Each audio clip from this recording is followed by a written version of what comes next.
Hello friends, welcome to ప్రభా gaming. ఈరోజు T20 world కప్లో భాగంగా ఇండియా వర్సెస్ పాకిస్తాన్ మ్యాచ్కి రంగం సిద్ధమైంది. T20 వరల్డ్ కప్లో 7 సార్లు గెలిస్తే పాకిస్తాన్ టీం కేవలం ఒకే ఒక్కసారి గెలిచింది. మ్యాచ్కి ఉన్న హై వోల్టేజ్ తక్కువేం కాదు. ఇంకా మ్యాటర్లోకి వెళ్తే మన playing 11, pitch report, weather report అలాంటివన్నీ చూద్దాం. ఈ వీడియోని స్కిప్ చేయకుండా చివరి వరకు చూడండి. కొత్తగా వచ్చిన వాళ్ళ ఛానల్ని లైక్ చేసి ఛానల్ సబ్స్క్రైబ్ చేసుకోండి. ఇంకా మన టీమిండియా స్ట్రెంత్ ఏంటి, ఫుల్ ఫామ్లో ఉన్నారు మన వాళ్ళు. ఆల్రెడీ న్యూజిలాండ్ సిరీస్ చూసాం. ప్రతి బ్యాటర్ ప్రతి బౌలర్ కూడా ఫుల్ ఫామ్లో ఉన్నారు. T20 వరల్డ్ కప్లో కూడా చూస్తున్నాం. కానీ మన వాళ్ళు కొంచెం తడబడినట్టు అనిపించింది. ముఖ్యంగా USA మీద బ్యాట్స్మెన్ తడబాటు కొంచెం మనకు బాగా కనిపించింది. నమీబియాతో మ్యాచ్లో పర్వాలేదు, ఓకే 200 రన్స్ చేయడం, మనం 91 రన్స్ తేడాతో విన్ అవ్వడం. మన టీమిండియా ఓపెనర్స్ విషయానికి వస్తే ఇషాన్ కిషన్, అభిషేక్ శర్మ ఫుల్ ఫామ్లో ఉన్నారు. ఇషాన్ కిషన్ గురించి చెప్పనవసరం లేదు. పాక్ డైనమైట్ ఖచ్చితంగా ఈ మ్యాచ్లో కూడా ఊచకోతే ఆపోనెంట్ బౌలర్స్కి. ముఖ్యంగా పాకిస్తాన్ ఫాస్ట్ బౌలర్స్కి మన టీమిండియా ఓపెనర్స్కి చాలా పెద్ద రెవెన్యూ ఉంటుంది. ఇంకా మిడిల్ ఆర్డర్ విషయానికి వస్తే తిలక్ వర్మ ఫామ్లో లేడు. ఈరోజు మ్యాచ్ శ్రీలంకలోని కొలంబోలో ఉన్న ప్రేమదాస స్టేడియంలో జరగబోతుంది.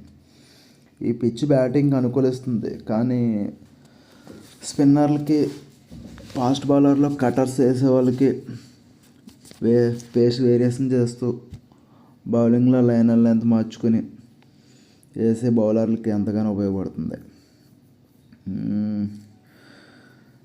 వెదర్ రిపోర్ట్ ఏంటంటే ఈరోజు వర్షం పడే అవకాశం ఉంది, మ్యాచ్కి అంతరాయం కలగచ్చు అంటున్నారు. కానీ మన నైట్ మ్యాచ్ కాబట్టి డే టైంలో వర్షం ఎక్కువగా ఉంది. 40 నుంచి 70% వరకు వర్షం పడే అవకాశం ఉందని వాతావరణ శాఖ చెప్తుంది. ఈవినింగ్ కల్లా వర్షం తగ్గచ్చు, కానీ గ్రౌండ్ ఎంతవరకు స్పీడ్గా రెడీ చేస్తారు గ్రౌండ్ మ్యాన్ అనేది మనం వేచి చూడాలి.